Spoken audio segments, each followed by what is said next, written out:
رسول ثلاثة فازي كما فلاني مغاني فلا كما أنا مغاني فلا. الحمد لله رب العالمين والصلاة والسلام على محمد وآله وصحبه أجمعين وبعد. والدليل شهادة أن محمد رسول الله قوله تعالى لقد جاءكم رسول من أنفسكم عزيز عليه ما عنتم حريص عليكم بالمؤمنين رؤوف رحيم. بسم الله الرحمن الرحيم، والصلاة والسلام على نبينا محمد وعلى آله وأصحابه وسلم تسليما كثيرا. سبحانك لا علم لنا إلا ما علمتنا إنك أنت العليم الحكيم. أستغفر الله الذي لا إله إلا هو الحي القيوم وأتوب إليه. اللهم انفعنا بما علمتنا وعلمنا ما ينفعنا وزدنا علما. بيه العمسة سوية هجرية باكلة أني كمناني أني بناني أني سبا شهر شعبان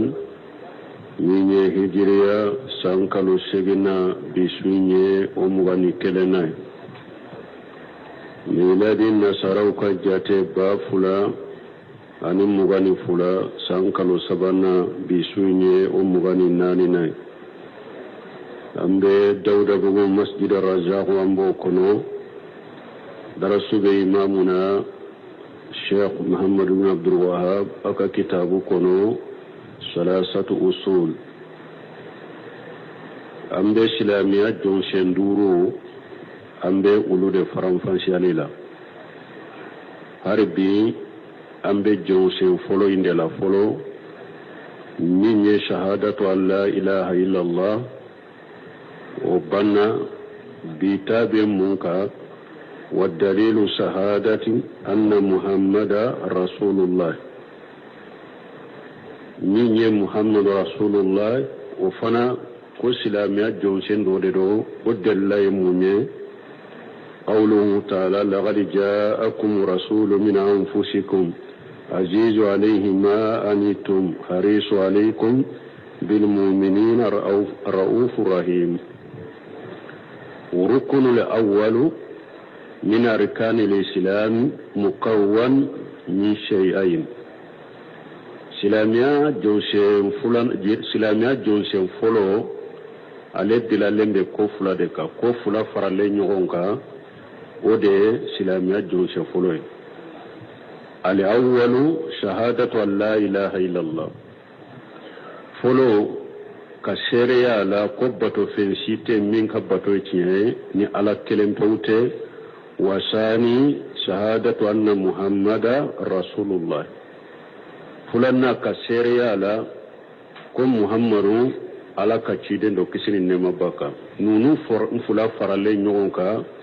نونو de toye ko silama jom sem folo فهما ركن واحد. نونو فلا فرالي نيونكا ودي جون سين كلنيه. الشق الأول يعني الإخلاص في العبادة،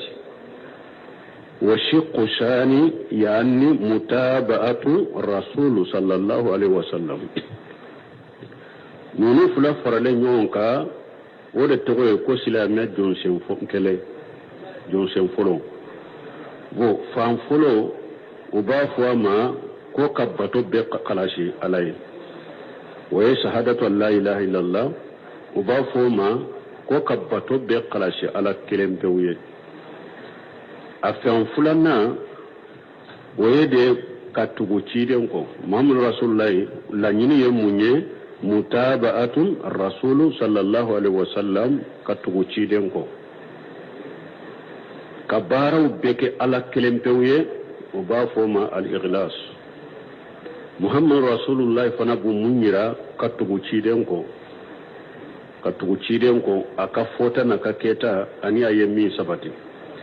والدليل شهادة أن محمد رسول الله صلى الله عليه وسلم من كسيريا على كو محمد رسول الله silamiya jonsen do de do o dellay munye laqad jaakum rasulun min anfusikum kata aya labanna asarahuna tawsir bena sarahu bagayre bolo وأدلة شهادة أن محمد رسول الله صلى الله عليه وسلم كثيرة من الكتاب والسنة والمعجزات البارهة دالة على رسالة صلى الله عليه وسلم دليلا من بنا كو تشيدي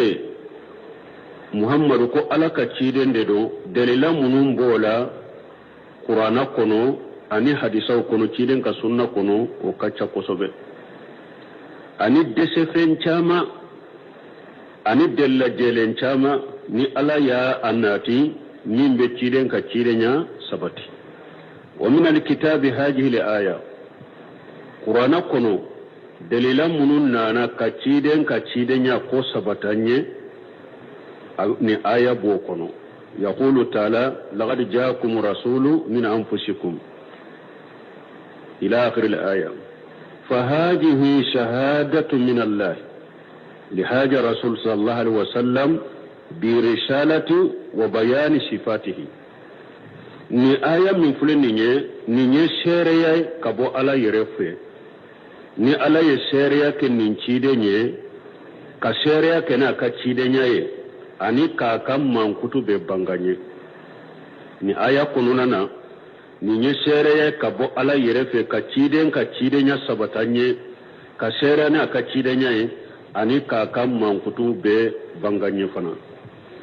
قوله لقد جاءكم رسول لام هذه لام القسم ni ala ko laqad jaakum lamu muflen ni ubafu lamul qasm fa fiha qasm dara kalili minni kalili min kanka ke taqdiruhu alla nyini munye wallahi laqad jaakum lamu benni ndera abikum ala kalila ko wallahi أنانا أوما قد حرف تحقيق وتأكيد بعد التأكيد قد ينفنا وباف حرف تأكيد معنى حرف من بنا ربوكنا كما فوق جليا بس كما فوق جليا لا يرك سيريا لكم محمد يتشيدن دي لا قسم بي أني لامو أني قد نونو فرالي نيغونكا نونو نيجليا مناي أرابوكنا ni harafu ila mimba gele yambulo ko cide ko ala ka cide ndero lamul qasmu mimbe ani fana qadim mimbe qadim min fulen ni ubafo oma ko harafu taakid harafu tahqiq wa taakid bada taakid harafu tahqiq munye harafu mimbe na ko ni haqiqa de ni cinya yerede ani gele ya ka kuma gele ya wore kofe gele ya fule munye kalili gele ya fule na munye qadi jaakum ayuha an-nas laqad jaakum ayuha an-nas anna nawma hada madun haja kitabu li jami'in nas nyala ko laqad jaakum la nyine munye ayuha an-nas hada madun ninye kuma nyugonya minye ala ya hada madembe de kuma nyugonya lianna risalatahu sallallahu alaihi wasallam ammatun لجميع شغالين الإنس والجن بس تيدين كان نبي تيدين كتيدين أبي أوا دانفين فلاين بيدتا دوني فلاي شغالين دوني فلاين بيد دكو كلوكا تيدين كتيدين بي كلو فلا بيتا جناني هذا مدين جناني هذا مدين ني جنا تيدين تيران نونو فلا دما وقوله الرسول هو من أوها إليه بالشرع وأمر بتبليغه ni ala ko rasulu yemunye ni ala ye wahau chimina ayinya maria ko ikalashe ubafo ninde mako rasulu chide wahau chira ima inya maria ikalashe bo nabi nyuma yede ni ala be wahau chiyama ne abanya maria le yirede ka barake naye amanya maraka lashe mu worema ube do ba fo nabi nyuma ye munye ala be enya maria mugummi cide min tebina enye e ka barake ni o ka sariya sariya kurate di ema min te mena enye be barake no sariya kurate di ema uba ko ni ma ko annabiyu ne min ya rasulu wa haucirama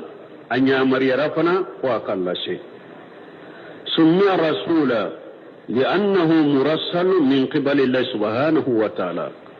cidan walila ko rasulu munna pasiga acira kabo alafe kana jin hada madani jinama wa qawluhu min anfusikum nabi aya kono min anfusikum ay min jinshikum min albasari cidan cira kabo aw yere de la hada madende do wa laysa malka min almalaikati malikiyate kabo malikiyawula cidan bora aw hada madan yere de la hada madende do kuma nyugona malikiyate kabo malikiyawula وهذه سنة الله سبحانه وتعالى نيني ألاك اللاداني أني ألاك السرادين نيني مسمي سلاني أقرطا لنو وأنه يرسل إلى البشر رسلا يرسل إلى البشر رسلا منهم من أجل البيان نيني ألاك الساسرين ألا بي هدم الدون أبي تشيدون هدم الدون هدم الدون تشيدون cide munun be ci hada madawna ala bo cide on fana ke hada madawde puru na sheka bangali ke hada madawne wa min azli an yatakhatabu ma'hum ani puru hada madawnu ni cide on kara hada madawne nu nyona hada madawna sheka nyugon kuma nyogonya wala annahum yarifunahu law ursila ilayhim malaka mastataw wala annahum yurafunahu ani fana munna ala be ciden ke hada madanye ka ki hada madumma puru auna do li annahum yarifuna fasira ba le de do hada made in yugona hada made ibode do wodi yato ciden kera hada madonye kana yugona hada madumma walau rusila ilayhim malakan ni ala tunye malika de ci hada madumma mastata'u an yataqatabu mahu utuntese ka kuma maliki ni maliki untese ka kuma nyogon fe ni kiren tun kiran maliki de hada madun tese ni maliki untese ka nyogon kuma nyogonya li annahu laysa min jinsihim fasga udote wa aida la yaqduruna la uriyat al malak aw tugni hada madun tese ka utese maliki yeli fana koro li annahu laysa min jinsihim fasga udote min rahmatihi subhanahu wa ta'ala alaka nemana ka hinna kuso seniya baya korota lendo an arsala ila an-nas ar-rasula min jinsihum alay hadamade alay cidenci kana hadamade umma min bora uyerela bal wa min al-arab min asraf buyiti al-arab an-nasaba awa tuguni ciden bora arabu dela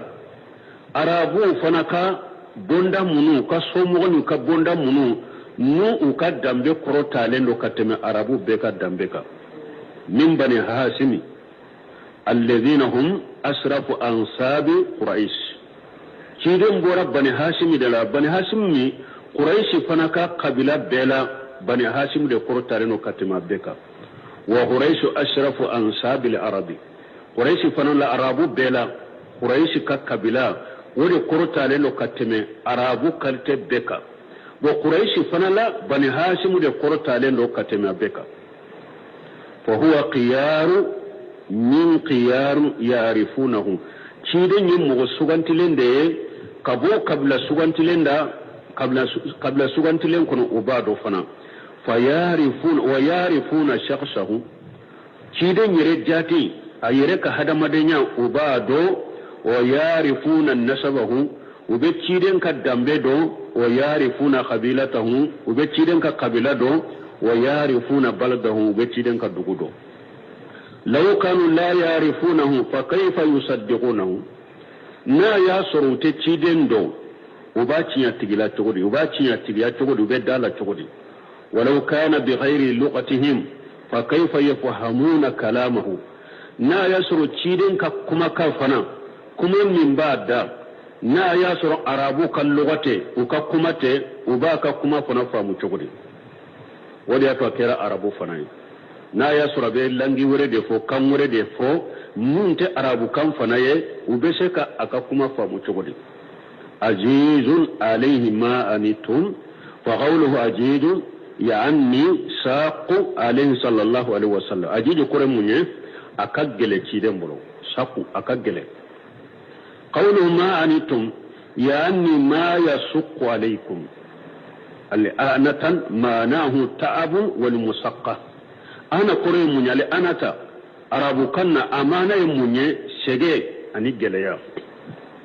wa rasul sallallahu alaihi wasallam yasuqu alayhi ma yasuqu ala ummatihi lanyine munye finwo fin ka gele ciden kan mantonka o ka gele ciden fana bolo finwo fin be ciden kan manton debu o be ciden fana debu wa kana la yuridu laha al-masaqatu wa inma yuridu laha al-yusra wa suhula ciden tun kera min ye geleyaye ani debu ciden tun to lanyine kana kan mantonma ciden be min lanyine kana kan mantonma o yen nogoya de anyin nogoyali ولذلك من جكوسو جاءت شريعته صلى الله عليه وسلم سهلة سمحة ودياتو تشيرين كسريان نانا سريان نغمان ديدو سريان من ناكن نغو تشيرين كسريان كيراو دي لكا دينا قال صلى الله عليه وسلم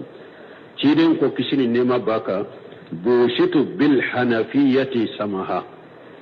كو علي تشيران دينا من جنينا كبو غالون بما دينا من كان نغو فنا قال تعالى لكم مسمين كرتا لنو وما جعل عليكم في الدين من حرج ألكم من دينا نمد دغشيك أوكا دينينا وقال ما يريد الله ليجعل عليكم من حرج أي ورلا ألكم نمد لنيني فرك دغونك أوكا فشريعته سهلة شيدين كسريا من فلنيني أكنغو تتماسى مع قدرة الناس وستاءة المكلفين شيدن كالشريعة بتاني هذا مدون كالشيدة أن المكلفون وشيب منا ولا تحملهم ما لا يطيقون شيدن كالشريعة من فلن ياتي هذا مدون بلا فويلة ناشيت منا أتي هذا مدون بلا فويلة دوني شيت داو أتي دوني دا أوكا دوني منا تشاكرو ولهذا كان النبي صلى الله عليه وسلم يحب لهم التيسير ولا تشيرن بين نغياد في أكم من تويه وما خير بين أمرين إلا أقتار أيسرهما ما لم يكن اسما تشيرن كان ينما يلا إما كوفلا شبلا ألا ما كوفلا شبلا تشيرن كرو فو تشيرن بين نغمادتا فلنا آياسر النغمين كيرا جنبكوه تشيرن كسريلا ko fula nu bilala ciden korode nunu fula dola kelenke aben nogoma deta ni na ya soro nogoma nye fe haramu ya sa ni junubu kodo abotoy ni nogoma kera junubu de abotoy ni ko fula nu bilala koro ni nogoma make junubu koy abodeta wa kana yuhibbu an yati bil amali wa yatrukuhu safqata bi ummatihi atumbe ciden ka jogola abafe ka bara nyuma dokede ne ciden be bara nyuma inkeli toye puro akana ke gelaye akam mantonka yatruku al amala wa huwa yuhibbu an yati bihi min al a'mali salihat ciden be bara do toye kasoro ciden yire bafe ka bara inkede bara nyuma inkede ne aba toye puro akana ke gelaye akam mantonka min ajali alla yasuqa ala ummatihi pour akana geleya lashe akan mantoma wa hajihi min sifatihi awanni nye ciden kan man kutuye annahu yasuqqu alayhi ma yasuqqu ala ummatihi ciden kan man kutuye ninye fen ka gele ciden bolo fen ka gele ciden kan mantonka o ka gele ciden fana bolo koke wa yashuru bi sururi aw yasur bi sururiha ni ciden kan manto ciden ben ni sonja fana na kan manton kan ni sonjai wa yafrahu bi farhiha ni ciden kan manton shawara ciden be so wa man kanat hadhihi sifatuhu fala shakka annahu la yati illa bi ghairi wa rahmati sallallahu alaihi wasallam mo kam man kutu yenniye shikatala nin tigla mo be nani hera de ani lafiya nimbena ni hera de ani nema wa qawluhu harisu alaykum ay ala hidayatikum wa ikhrajikum min al-zulumati ila an-nur harisu alaykum akure munye ciden korotolondo akorotolondo do kata au ka kandalima ani kawbo dibi chama la kabila norola ciden korotolende do kata akam manton ka kandalima kabo dibi chama la kabila norola ولذلك كان يتحمل المساق في دعوة الناس طلبا لهدايتهم وغراجهم من الظلمات الى النور نيند كوسو ciden yere tumbe geleya ko dota aka dawala puru kanda minini ani ka kan manton bo dibila kata norola geleya chama ciden tumba ku kata dawa koso munna puru manton kandali sababula manton ka kanda minini sababula ani ku bo dibi chama na ku bira norola o sababula de ciden tumbe geleya chama ku dawa koso pura kan manton kandali sabula hatta qala Allah lahu fo ala yere ko ama la'allaka baqi'un nafsaka alla yakunu mu'minina ay la'allaka muhliku nafsaka fo ala yere ko ama ko cide abese ka kay ba ke kiyere halakide alla yakunu mu'minina min ajali hujin alaihim dusu kashi bolo ikam manton ka mu make mu'mine ibasuro dusu kashi bolo ba ke kiyere halakide فلا تهجن عليهم ولا كان دسوق سوق وهاجا من كمال نصحه صلى الله عليه وسلم او ني تيدن كا كونن جيالي دافالن دي كتا كان منتوما hari ni min malli man ya otum be tire la hujunu abe dusuka sika hujunu abe koma kasa ala kwa kanoke bil mu'minina araufu rahim qawluhu araufu min rafati hiya urfuqi wal lutfi araufu kure munye min rafati ye munye hinna anin nogoya mana ciden be hinna mu'minu ma abin nogoya de taka mu'minu shagare wa qawlu rahim wasafahu bi rahmati falaysa bi khaliji ni akwa rahim alai ciden ma kutuni hinna e ciden te mugoye na dusukun ka gele bisukun jan tigite ciden ye ko gelen tigite ci aka ko mangele quoi rahma hinna de ciden ka ko mangele fa bima rahmatin min Allah linta lahum wodi atola ko aya wure kono ala ko ciden man ala kan neman min be e kade wodi sababu la linta lahum e yere majigi ikan manton ye ka hinnula walau kunta fajja ni itunye mugoye mugo min be dusu kateli khalijal qalbi na addusukun ka giri addusukun jalendo la anfadu min hawlika jama min bi krefe sisa nya sura be charla ni tunye mugo ni choko ka gele iddusukun ka jalendo jama min bi no fe sisa nya sura abbe jensera mi alay nema min kiyede ka hinna min da ila de wode de koso yire majigiye ikam mantonye ka hinnula wori ya to ubi kerefe ni tun kera moy chogo ka gele dusukun jalelo sisa nya sura be jensera kana sallallahu alaihi wasallam mutawaddia tire tun kera moy ya yire majigilendo layina mali mu'minina no ya tigide do kafara mu'minuka aben no ya de ke kafara mu'minuka ayire majigilendo ni na ciden na ka shebo sigilenna ni ta do ibe nyinin kali de ke ko Muhammad ibn Abdullah ya jonya sino ita do ka bucela ita nyire majigi min tumbala ite ciden do ka bo aka shebo cela ni ma nyinin kare ni ta do awa abe hinna shebo mak abe hinna ke katuma de fana layina mal mu'minina yaghfir lahum janahahu ويستقبلهم بالبسر والمحبة والعطف والإحسان هذه من صفاته صلى الله عليه وسلم شيدن بأير مجدي أبا كيرو مجدي كمان نا كيرو أبو مجدي مؤمنو يده أبي مؤمنو كم بنيوغنيا نيني سونجاده أني كانون أني هنا أني نمايا نونو يشيدن كمان كتوه صلى الله عليه وسلم ذكر الله 5 صفات في هذا الرسول صلى الله عليه وسلم ni aya kono ana yemman kutu duru defo nin cidena ni aya kelen kono mankutu duru al awwalu min anfusikum mankutu folo abora yere hada madawndela asaniyatun azizu alayhi ma anitum fulanna finwo fe nka gele awma finwo fe nka gele mantonka o kabbo ciden fana bolo asalisa sabanna harisu alaykum ciden kortolendo do bada akam mantonka kanda الرابعة ناننا بالمؤمنين رؤوف رحيم شيرين هنا تجده أن النعمة تجده كتمؤمنون الخامسة دورنا رحيم شيرين بهنا منتولا نعمة أبن نعمة تاكم منتون سجري نيم من كتو دورو على شيرين من كتو نيم من كتو دورو ني آية كنو خمس صفات من صفات حاجة النبي صلى الله عليه وسلم من كتو دورو كبون النبي نما كم من كتولا وقص المؤمنين برفة ورحمة علي المؤمنون دي كريكريا نهنا النما نين والنغيا عن النما لأنه صلى الله عليه وسلم كان قليجا على المشركين والمعاندين من آية كنو ألك بالمؤمنين رؤوف رحيم ciden kan nogoya ani ciden ka hinna ala ye mu'minu de kere nay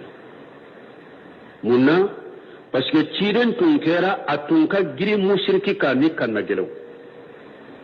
ciden tun ka giri mushriki ni kan nagelo ka yaqdabu li qadabillah subhanahu wa ta'ala ciden tun be dimini ala ka dimiye ni ala dimini be mo min koro ciden be dimi koro abe dimini ala ka dimiye kama qala ta'ala قم الله يرياكم مسمين كرتانينو يا أيها النبي جاهد الكفار والمنافقين وأخرج عليهم وماواهم جهنم وبئس المصير على كل نبي نما كافرو كله يكم منافقو كله وأخرج عليهم أجل يا وكذب كله كافرو كله كله جل يا وكا منافقو فنك كله إكا كله جل يا وكا وما واهم جهنم وبئس المصير نونن بك فو يرو جهنم بده ولا بنيرو جوغو يرا نيمين كان لا بنيرو كرا جهنم ولا بنيرو جوغو يرا ولا تشيرن تنتهن مشرك لا ده كان نجله تشيرن تهن لا ده تشيرن كان هننا كان نويا بكتا مؤمن دم ne mushriki kan nagele kafiri تشيرن تنويا تكا اسغره رحمه ورفه قاسه بالمؤمنين تشيرن كان هننا ciden kan nogoya o kere kere ani mu'minu de wa hakaja al mu'minuna ba'dhum ma ba'd awa bo chogo kelen de la fana mu'minu wan do ka faru doka aka hinna nyogo na de mu'minu jama fana ni nyogo nje ni njogo de kanka sura fana ni nyogo nje kan nogoya ta ka nyogo segere ani ka hinna nyogo na muhammadur rasulullah والذين معه أشداء على الكفار urhamaw bainahum alako aya kono akum muhammadu alaka ciden dai mu'minun munu faralembe muhammadu ka ashiddau alal kuffar ukagele kafirika urhamaw bainahum nu yereni nyogon jobe hinna nyogona seba munun tumbe ciden no fe mu'minun fana jogo tunyende ukam mankutu tunyende utunka giri kafirika ukagele kafirika mu dama mu'minun ube hinna nyogona هذه صفاته صلى الله عليه وسلم نونون دي تشيدن كمان كتو كيسين نما باكا ومعنى شهادة أن محمد رسول الله طاعته فيما أمر وتصديقه فيما أخبر واجتناب ما نهى عنه وجزر وأن لا يعبد الله إلا بما شرع تمامي مؤلفو من شهادة أن محمد رسول الله ayat delila fo ka fo muhammadu ala ka ciden de a delila forawuye kurana aya kono an ko a delila kaca kurana kono a delila kaca hadisa sahalewna a ye delila kelen fo mana muhammadu rasulullah ko silamiya jonsen do de do a delila do na bolo kurana kono ne sisa a bena kuma muhammadu rasulullah fana amana kuma te ko abe fo dalate mana do de bala ako wa mana shahadat anna muhammada rasulullah ako muhammadu rasulullahi mana yere munye abe mun nyini fe yere ni ko muhammadu rasulullahi abe mun nyini efe ka fote wa abe mun nyini fe amana ye munye ayeko damado fo ubena prepare latige folo tatuhu fima amara muhammadu rasulullahi mana folo ye munye ikatugu ciden ko ayinya marani minye ikake wa tasdiquhu fima akhbara ika ciden cinya tigiya ayo kibariya fo mu ko hadisa ko ni de sabatira ko ciden de yenni fo dala kibariya nye ko dogolen to o bena prepare latige mu ko ciden ko ni de kote kana shika wala de eyo ko mashinal la nyini do iya do ima don i hakili ya soro i ka hakili mashe ka soro e ka dala kone ni nye fulana Muhammadu Rasulullah mana fulana wa istinabu ma naha anhu wa jajara Muhammadu Rasulullah mana sabana Muhammad ayi bali fengo fenna ki baga ka bola o ye ko toyede yere kolosoma istinabu kore munye ki mabbo fenna ima bola de pew ciiden ko ye balili ke fengo fenna ka mugo baga koy kana she fengo fenna e ki mabola ni ne sabana mana nanina walla nyu badalla illa bima sara awa ikana alabbato ni sirasiye muhammad mamin ke sariye ni mana nani ka gelede u faram fanshali bena mugo min kam muhammad rasulullah ninni mana nani dafale mbala jiya kono illa marahim rabbi wala hinna mo kelen mumma shahadatu anna muhammad rasulullah laha mana o muqtada ka shereya ke ko muhammad rasulullah mana de bala lanyini de bala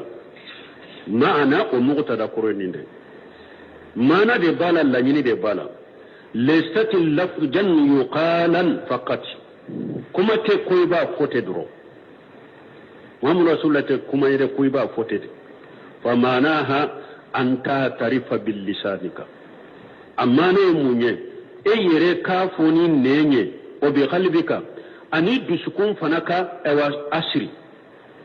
يكا جوالا دسكون فنك أشري أنه رسول الله kafo muhammadu ala ka cide nen kafo asabatilen ka suru dusukun kono tantuqu bil lisanika wa ta'taqidu zalika bi qalbika innen ka kuma naye idusukun fana ka shiri ala nuko aqida kore munye yani min al aqdi mana ka fendo shiri abe ko min niye fendo do borokono ni fendo borokono ka dashiri ala aqidu yeninde yo ka fendo shiri mana nunu ka sabati duskun kono ika duskun da tugula ka duskun shirula nu be ke bi duskun kono nala aqida koro ninde aw muhammad rasulullah min fulani nye nen ka kuma naye wa ta'taqidu zalika bil qalbi ika shiri ni duskun fanay anna rasulullah sallallahu alaihi wasallam annahu rasulullah sallallahu alaihi wasallam nenka kuma nayi aka ikadala duskun kono duskun ka shirinaye ko muhammadu ko alaka cide no kisini nema baka amma talaffuj bil lisani wal inkar bil qalbi fa hadhihi tariqatu al munafiqin meni mu'min nenye muhammadu rasulullah fo me iduskun kono annankaralem be ibolon nenye munafiqu ka tashirade muhammadu rasulullah bi nen kade me iduskun madala iduskun maswama nenye munafiqu ka shirai kama akhbarana allah anhum biqawlihi kum ala yaryan kibariyanu ye akakumala idza ja'aka al munafiquna ala ko cide man ni munafiquna ni ima qalu nashhadu innaka la rasulullah ubafo an shiralen banai ko yala ka ciden de wallahu ya'lamu innaka la rasuluhu ala ko ne ala bado ko yenne ka ciden de wallahu yashhadu innal munafiqina lakajibun ne ala be sharia ko munafiqu yemmin fu ye galonde tigi no ya fu yumnenka ko ulu baado ko e cidende nende yafo atu dusukun kono donc ne ala sera lembala ku ye galonde tigi ittagadu aymanahum junnata uye kalilim munke awye ko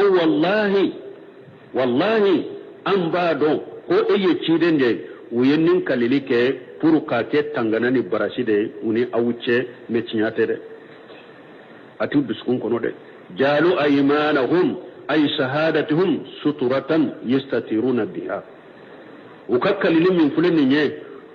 anu kallimana min fulani nye munenka uyen ninke sutura de dron nubu yere sutura na ka ke sutura una wuce fasaddu an sabilillah nunu nye mugo sagi kabo ala kasirama fadalla ala anna nutqa bil lisan la yakfi ni nya yiranna delula yiranna ko ka kuma ni muhammadu rasulullah ye innenka nati dusukun kono ate wasake Muhammad Rasulullah min forata te wasake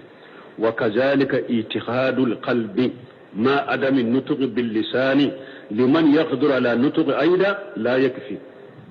awa abo to kelende la fana ni mu'min ko ne dalen balan dusukun kono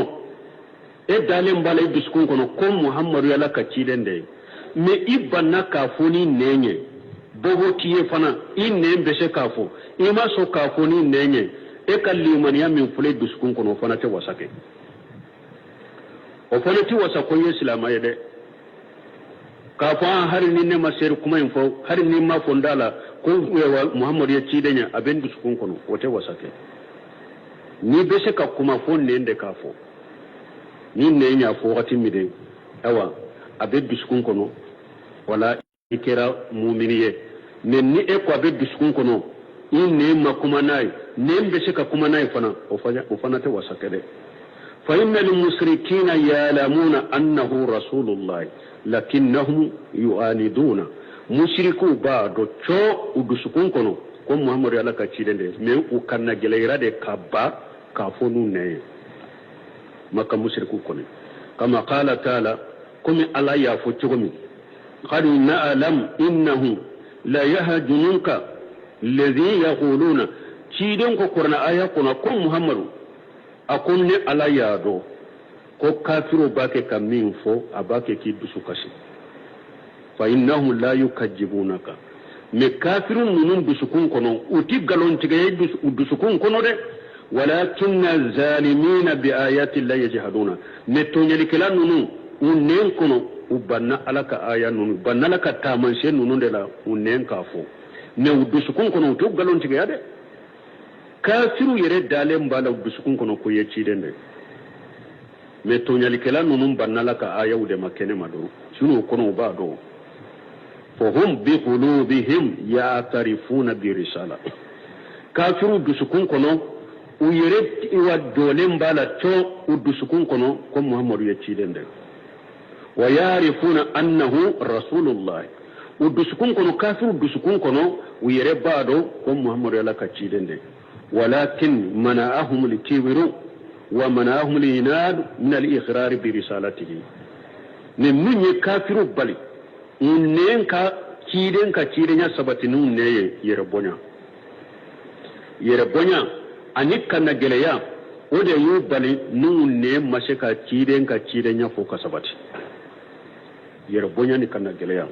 wakazalika manahum alhasad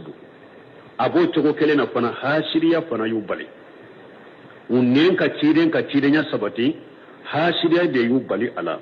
kama inda alyahudu wa inda mushrik alarab kome abe yahudiya fe togomi ani arabu ka mushrikun wa kana abu jahali amr ibn hisam abu jahali tunkera abu jahali atogode amr ibn hisam abu jahli tunkera ya tarif ay rebe jonko alafu wa yaqulu kunna nahnu wa banu hashim mustawina fi kulli al-umur ko uluka kabila ani bani hashim kabila ciden bora kabila binna ko ulu be tundala kelenyen be tundo bani hashim be shika fingo finke janya na mala korta buye bonya buye titire buye janya na mala kwa nyogona be ulu fana ka kabila la ko betu ye kelenye u kabila fula لكنهم قالوا منا الرسول وليس منكم الرسول من أين ناتي بالرسول أكون متمم تشيرين تشيرا أولولا بني هاشم ككبلا مغو بافو أولوية أو تشيرين بأونا تشيرين بورا أونا بو أقولوا بتشيرين سرومي نقول بني هاشم يواسو نغنيا كنغنيا بني هاشم بافو أو أولوية ko ciden be auna bo ko ulu fana ka kabila ulu be ciden soromi falizalika ankaru irsalatahu awa ninde koso abu jahalin nunu uye ciden ka ciden yan nan kariya munnenka udusukun ba do de me hasiriya doro nin kabila awnu ubede ye kelenye jiya kola me ciden fule ka bo ulu la ciden te auna ni hasiriya de yubale hasadan libani hasimi uye ciden ka ciden yan na kariya de hasiriya katabbani hasimi ma kabbani hasimi hasiriya wa yaqulu abu talib fi qasidatihi awa ciden yere ka binanke abu talib ayere tumba fo akabaitu kono wala gadi alimutu bi anna dina muhammad min khair adyan al-bariyya dina lawla al-malamatu وهجار مسبة لو وجدتني سمها بجاك مبينا يا أبو طالب يركا قصيدا كبيتوي بيتون كريم مني كو ولا غدي علمتو كو والله نير يادو بأن دين محمد كو محمد ركا دينا من غير أديان البرية دينا كو دانفون دينا دينا بدانفون بلو كو محمد ركا دينا دي كوسانا بي أبو طالب كبيت فلي لولا الملامة كل جلجي نجلجي سرالين تونتي وحجار مسبة كوني علي بسرا ننيني لا وجدتني كو يتم علي سرو سمها بجاك مبينا كنا بين نغياك كبانجني تشيدين كدينا أبي بانجني تشيدين كدينا نغيا فنالا مونيا أبو طالب بالي adusukun kono adalen be cidena me munya ale fana bali ka sere kuma fulafo annenka ayire yo fo baitu kono folo ye munye ko ale be sira jalagenye la gosili e fana yi kam mo kew ka tabulo bila ka tugu Muhammadu ko wa ye fa ko sira bila ka tugu Muhammadu ko wala ni nye kelenye wa hajar wa aw hijar masabba nkore munye mana ale nyana ko ni ale tugura Muhammadu ko abe ko ale moke munun temena aka mo ko munun temena o tumbe fulanka fu yamina tumbe kafir yamina abe ko ale ye wulunani abe ko parce que Muhammadu yere ewa Muhammadu yere kele ka tawhidita ko ala kelem fe kabato o tumbe fe ngoro munun bato ka dabila ko Muhammadu ko abe ewa mo folo nani de ko abe ka ye wuluka mo folo nani ko ke fendo mbaliye bo abu talib ko o ko fula ko no o siranin tunte mo o kala gosili wa hajari masabba anin nani nisrali no ba ko e yi mo ke nani ni kam mo ko siraw bila yitugra muhammadu ke abe ko mi kam mo ke ko mo tunte foido no o sirade tunte ube do be baytun koroke wa hajari masabba anin mo o kan nani nisrade tunte no be nani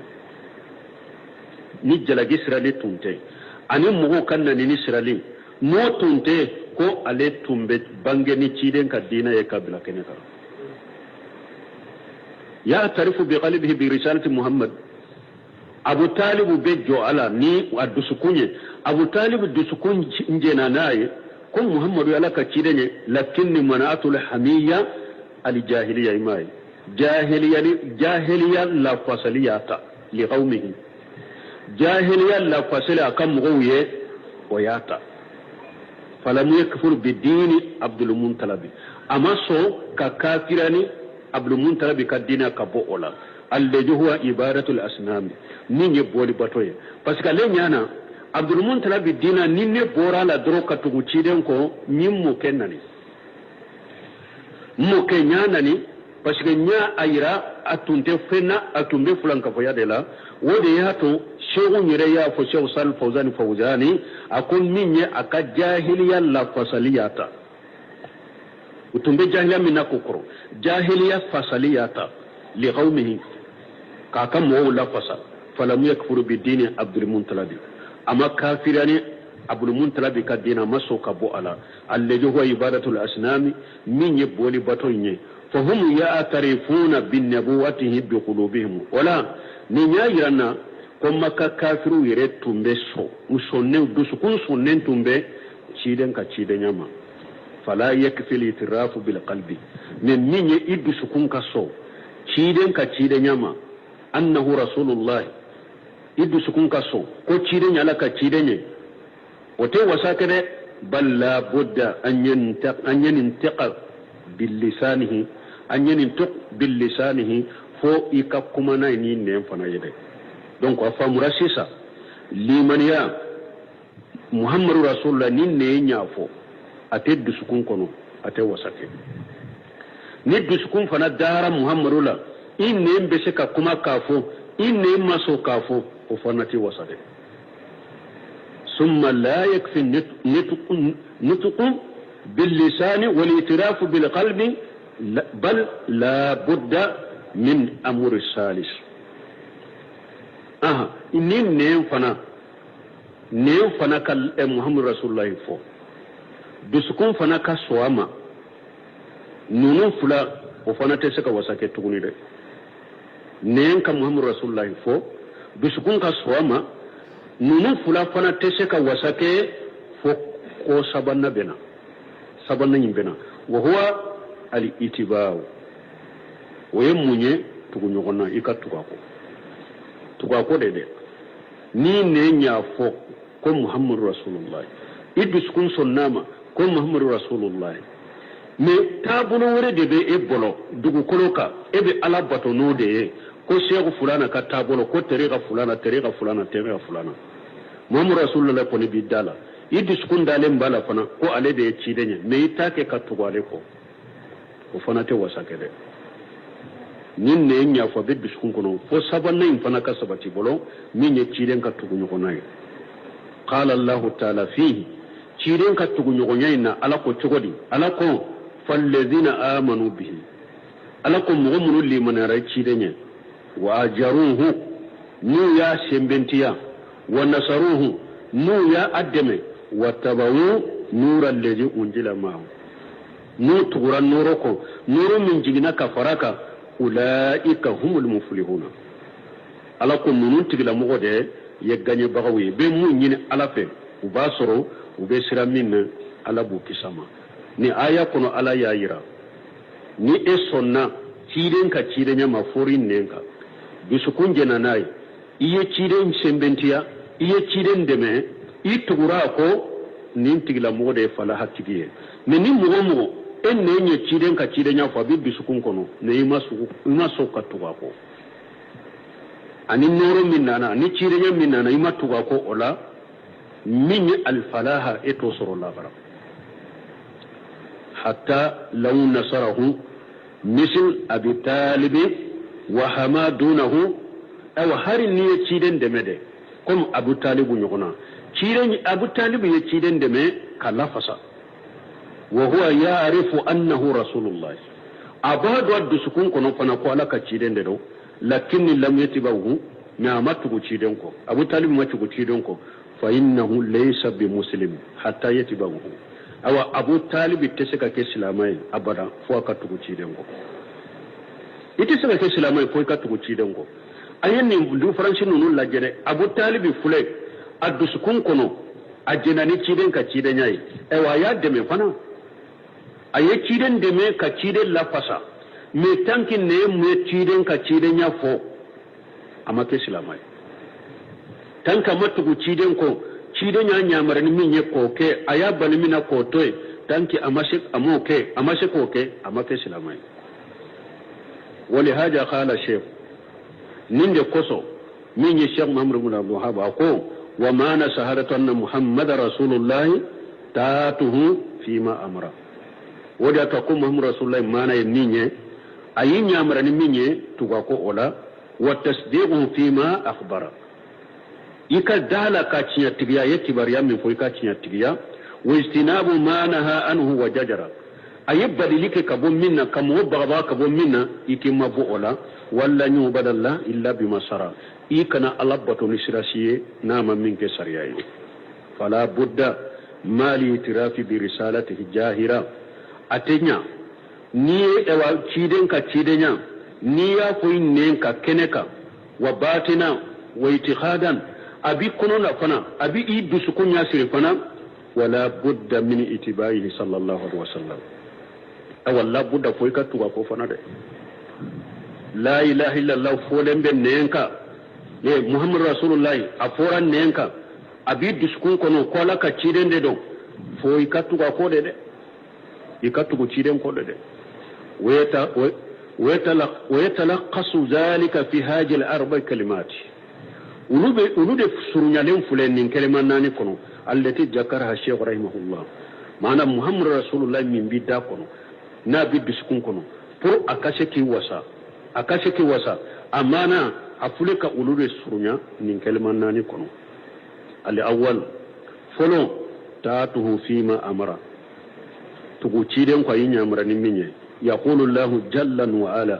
alakum masammin kabakorta leno wa man yuti rasula faqad ata Allah alako ni mo tugura ciden ko awa abe ko mi yala bato de ni mo tugura ciden ko yi ala bato wa yaqulu subhanahu alakum masammin shenale wa ma rasalna min rasuli illa liyuta bi idnillah alako ale ma ciden sicci fo o cide alaye mugonya mariya ku kattu ko ciden ko ne ale alaka jeyma ciden cide cira ale mugonya mara kattu ko ciden ko ne ale alaka jenye de fa qarana tatu rasul ma tatihi subhanahu wa ta'ala alaye ciden tugu nyogonya ayo ewa oni ale tugu nyogonya alaye ulude ko de nyogonna ayo ulude fo nyogonfe wa qarana mashiyat ar-rasul ma mashiyatihi ala soso ani ciden soso li ani ala soso ala tugu nyogona ciden batolini ala batolali tugu nyogona ciden soso li ni ala soso ala tugu nyogona di o man yashillaha wa rasulahu fa inna lahu nara jahannama khalidina fiha abada aya do kono suratu jinni kono ala ko ni mogo ye ala soso iye ciden soso jahannaba tasuma debe utigila mogo ye ube duma kono bara utebo wahala alako wayin tuti'uhu tahtadu akuni mugo tugura ciden ko nawu tugura ciden ko akandara la nyine munye ni mugo ko kuma be jamana kono chogomi de ko tabulo kacha ko beni ka famu ko beni ka tabulo mugo matugu ciden de ko ciden ka tabulo ciden ni min nana mugo matuga ko imakanda de ibe sira la ni ciden ta te be filide la ala de ya fo qur'ana kono wayin tuti'uhu tahtadu ala ko na tugura ciden ko akandara ni mugo matugu ciden ko beni ka tabulo beni ka famu moke koroshira imakanda de ibe fengo fe na filide do wa qala lakum wa tu rasula la'allakum turhamun akwa yetugu ciden ko de na yetugu ciden ko obeke sababu aben nema so aw mo ben nema fe yire ye jinya kono puri ka jenye na moya kanye e kan nema soro la gara kan nema soro tugu ciden ko de ni mo ma tugu ciden ko jinya nema ate soro ibe fungu fe soro jinya kono o yem maloya ani geleya de ibe fungu fe soro la gara o yem maloya ni geleya de ni ba fe ka henna ni nema soro ayatugu ciden ko de fala budda min ta'atihi sallallahu alaihi wasallam awa kari shite la budda fo ciden tugu nyogonya ka ke ciden de fe aka tugu ciden ko de falladhi yashhadu annahu rasulullah taljumuhu ta'atuhu fima amra mugo ba fo ida kono ko muhammadu rasulullah ikbake kafo awajibilen be kare ka tugu ciden ko awajibilen be kai ka tugu ciden ko ayinya maral minye ko ke de qawli ta'ala alaka kuma koso wama atakum rasulu faquduhu wama nahakum anhu fantahu alako ciden yin min di awma ayamina aya fatanya ka bo minna aya toy wa qawluhu ani alaka kuma falyahzaril ladhina yukhalifuna an amrihi alakum ko ku yere kolo side mo munum be ciden kan nyamar kan soso an tusibahum fitnatu ku yere kolosh fitna kanatu sorode aw yusibahum azabu alim ube la jaba kanu soro la jaba minna bu la dimide ni be suratu nur kono ahmar bun hanbal ko fitna nyemunye akom mo be ciden soso ni mi janto yere la uba ko ciden konni ka kete e ko yamba kete ciden nyen ni fotere ay amba fotere akom mo ma dabila ala be munafiqiya bil duskun kono ube fulan kafoya ako fitina en kore yode fulan kafoya ni munafiqiya ala ba bil duskun kono fitina nyode ube la jaba bi soro jiya kono ube la jaba bi soro lagara jiya ni lagara min bi la dimide ani amrihi ay ani amr rasuli mo ko yere ko si munum be ciden kanya mar kan so de fala budda min taati rasuli sallallahu alaihi wasallam la budda fa hada maden ka ke ciden tugu bagare ikatu ko ciden ko de asaniya wakati sera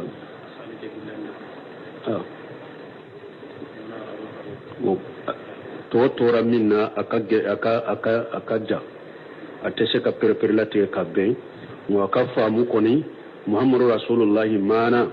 ana kala nyini ambe uludela kelende fule kafo ni nyere nin kele nyere ba ayiran na folo ko munumbe jamana in kono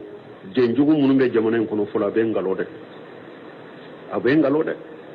ko ambe ko la ilaha illallah an ka fara nyogon kate ala na nyana bo lagara galondira lenta bo de muhammadu rasulullah mana folo de fule ni nye folo mo ko muhammadu rasulullah yinen ka bi duskun kono fo ikatuga ko ni matuga ko ima kanda de ite foyla ni filibantiate ewa kombe ber jannade nyini ambe be boli tasuma de mo matugo ciden ko aka fota na ka ketala na yemin sabati ima ka sunna nyini katuga ko eta ke kar janna nyini koy ita ke kar janna nyini ta ke ka boli tasuma nyini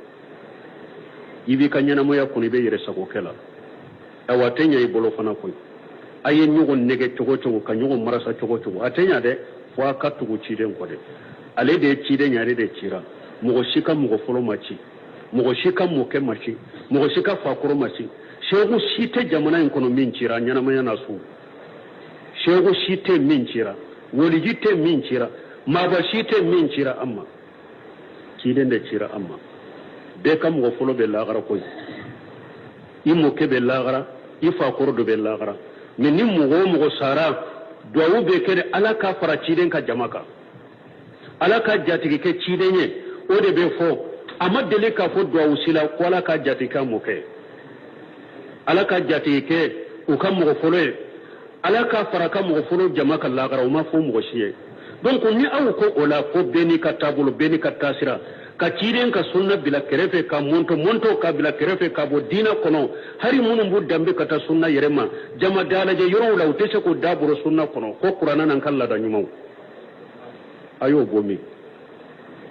o te kan nyugo nege kan nyugo halakiya fonka tugu ciden de ko sallallahu alaihi wasallam ko min ni nye folo ni allah idrisu wore iranna o ato ni anyu manafo na ya soro mo chaman be kulola jamana kono ko silama nu silama udedo ube nu silama ute nu be shiraka ube nu te shiraka nu kandalendo ube nu fililendo be bado alaka hakin madama subhanakallahumma rabbana bihamdika ashhadu an la ilaha illa anta astaghfiruka wa atubu ilaik tasala salasa tashi kama fulani mugani fula كما أنا مغنم فلا الحمد لله رب العالمين والصلاة والسلام على محمد وآله وصحبه أجمعين وبعد والدليل شهادة أن محمد رسول الله قوله تعالى لقد جاءكم رسول من أنفسكم عزيز عليه ما عنتم حريص عليكم بالمؤمنين رؤوف رحيم بسم الله الرحمن الرحيم والصلاة والسلام على نبينا محمد وعلى آله وأصحابه وسلم تسليما كثيرا سبحانك